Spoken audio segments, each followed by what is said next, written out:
Gold, trusted gold buyers. మీరు తాకట్టు పెట్టిన బంగారాన్ని విడిపించి ఈ రోజు ఉన్న మార్కెట్ ధరకు కొనబడను.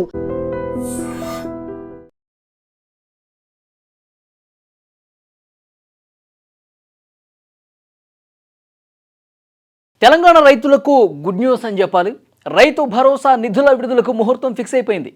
ఈ నెల 26 నుంచి రైతు భరోసా నిధులు లబ్ధిదారుల బ్యాంక్ అకౌంట్స్లో జమ కాబోతున్నాయి.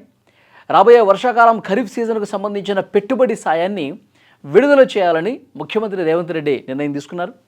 వర్షాకాలం సీజన్ మొదలైన క్రమంలో తక్షణమే ఈ నిధులన్నింటినీ విడుదల చేయాలని వ్యవసాయ అలాగే ఆర్థిక శాఖ అధికారులు కూడా ముఖ్యమంత్రి రేవంత్ రెడ్డి గారు ఆదేశాలు ఇచ్చినట్టుగా తెలుస్తోంది.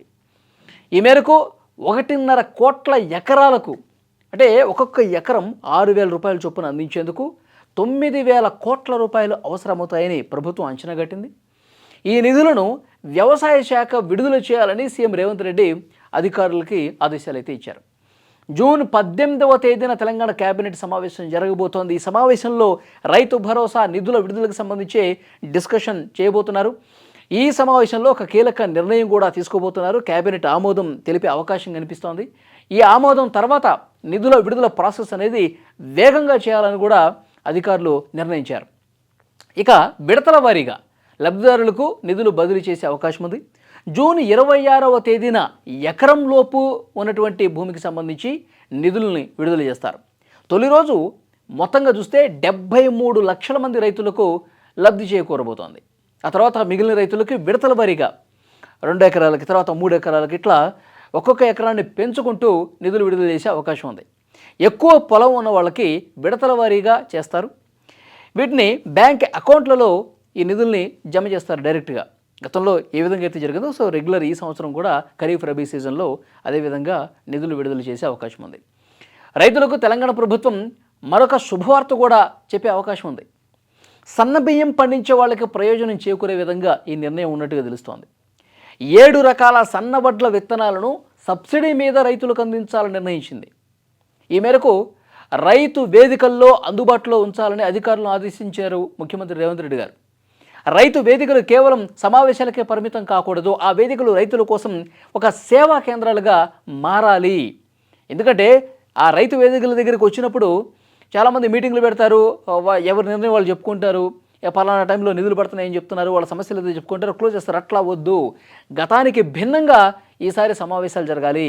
రైతులకి సేవ చేసే ఒక కేంద్రాలుగా ఈ రైతు వేదికలు అనేవి మారాలి అని చెప్పి ముఖ్యమంత్రి గారు ఆదేశాలు జారీ చేశారు.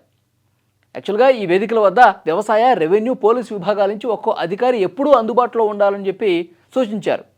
సో ఈసారి మీటింగ్స్లో కంపల్సరీ ఒక్కొక్క ఆఫీసర్ ఉండాల్సిందే. వీటి పర్యవేక్షణ బాధ్యతలను కూడా అదనపు కలెక్టర్, అడిషనల్ కలెక్టర్స్ ఎవరైతే ఉంటారో వాళ్ళు చూసుకోవాలి. మొత్తం వాళ్ళు మానిటరింగ్ చేయాలి, పర్యవేక్షణ చేయాలి. రైతులకు సంబంధించిన ఏ చిన్న ఇబ్బంది ఉన్నా సో ఆన్ ది స్పాట్ దాన్ని క్లియర్ చేసే విధంగా హుటాహుటిని చర్యలు తీసుకోవాలి. లేకపోతే అధికారులే బాధ్యత వహించాల్సి ఉంటుందని చెప్పి రేవంత్ రెడ్డి గారు చాలా స్పష్టంగా చెప్పినట్టు తెలుస్తోంది. సో సన్నవడ్లకు ప్రభుత్వం బోనస్ ఇస్తోంది. దానికి అనుగుణంగా 7 రకాల సన్న వడ్ల విత్తనాలను ప్రభుత్వం రైతులకు అందించేందుకు కూడా సిద్ధం చేసింది. ఇక విత్తనాల సరఫరా నుంచి పంట కొనుగోళ్ల వరకు ప్రతి విషయంలో కూడా ప్రణాళికతో ముందుకెళ్లే అవకాశం ఉంది. పంట వేసిన దగ్గర నుంచే పంట రికార్డులు, రైతుల వివరాలు, దిగుబడి అంచనాలు, డిజిటల్ ల్యాండ్ మ్యాపింగ్ ఏదైతే ఉందో అది, ధాన్యం కొనుగోళ్లు, ఇలాంటి సమాచారం మొత్తం కూడా వ్యవసాయ శాఖ దగ్గర ఉండాలి. సో అంటే రైతు భరోసా నిధులు విడుదల చేయటమే కాదు, మనం ఏదో ఒక పథకం ప్రవేశపెట్టాము, ఆ పథకానికి ఏదో నిధులు ఇచ్చేస్తున్నాము అని చేతులు దులుపుకోవటం కాదు. రైతు ప్రభుత్వం అని చెప్పుకోవాలంటే, రైతు సంక్షేమం కోసం పనిచేసే ప్రభుత్వం మనం అని చెప్పుకోవాలంటే, రైతు పక్షపాత ప్రభుత్వం అని మనం చెప్పుకోవాలి అంటే డెఫినెట్గా ఎప్పుడైతే ఈ ఖరీఫ్ సీజన్ స్టార్ట్ అవుతుందో, వర్షాలు తొలకరి జల్లులు పడతాయో అప్పటి నుంచి కూడా రైతుల లక్ష్యంగా ప్రతి ఒక్క అధికారి పనిచేయాల్సినటువంటి అవసరం ఉంది.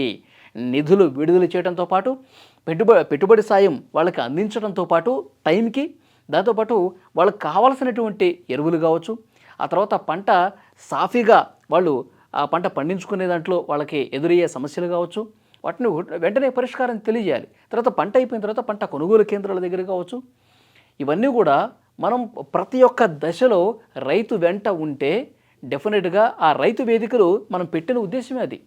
రైతుల సమస్యల్ని పూర్తిగా పరిష్కరించటాని కోసం మాత్రమే ఈ రైతు వేదికలను ఏర్పాటు చేశాం. దాన్ని తూతు మంత్రంగా సమావేశాలకు పరిమితం చేయొద్దు. డెఫినెట్గా పెట్టుబడి సాయం అందిస్తున్న దగ్గర నుంచి పంట కొనుగోలు కేంద్రాల వరకు కూడా ప్రతి ఒక్కటి కూడా సంబంధిత అధికారులు, అదనపు కలెక్టర్లు కావచ్చు, తర్వాత రెవెన్యూ డిపార్ట్మెంట్ కావచ్చు, అగ్రికల్చర్ డిపార్ట్మెంట్ కావచ్చు, ప్రతి ఒక్క ఆఫీసరు, గ్రామాల్లో ఉన్నటువంటి క్షేత్రస్థాయి అధికారులు పూర్తిగా పర్యవేక్షణ ఉండాల్సిందే అని చాలా క్లియర్గా చెప్పారు. రేపు కేబినెట్ సమావేశంలో కూడా ఇదే విషయం గురించి కూలంకషంగా చర్చిస్తారు.